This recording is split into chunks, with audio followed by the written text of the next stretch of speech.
All right, I'm going to wind up with a few comments on the Eurozone. I was going to do this at greater length, but I think in the interest of time, I'm not going to do that. So I'll make my comments very brief.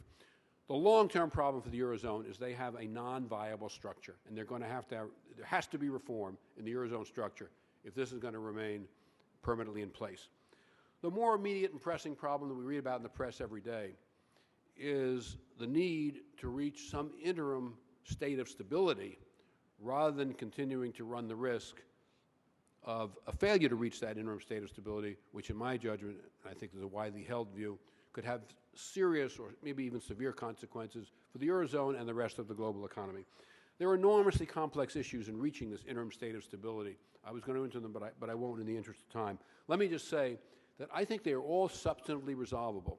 But once again, you get back to the politics, and the politics are very difficult, and so far at least, the political leadership in the Eurozone has been behind the curve from day one to the present day. Greece was a solvable problem at the beginning if the leaders had recognized it was a solvency problem, not a liquidity problem. And if you go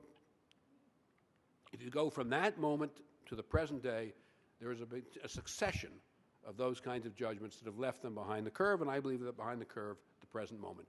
Having said all that, I think the probability is somewhat greater than not, hopefully even significantly greater than not, that the political leaders of the Eurozone will do what they have to do because, in order to reach this interim state of stability, because the consequences of not doing so could be so serious and even severe for them, which is what they'll care about, but also for the rest of the global economy.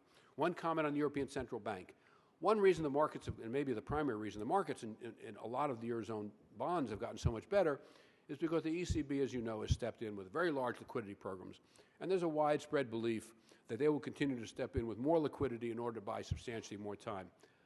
I have the view that while that certainly is a possibility, I think it's much more likely that the ECB either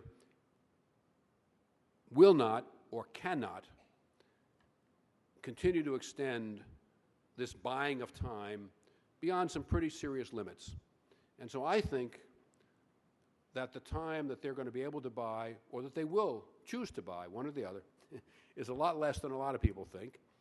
And I think this is going to force the political leaders of the Eurozone to a moment of truth. And either they're going to do what they have to do to get instability or they're not.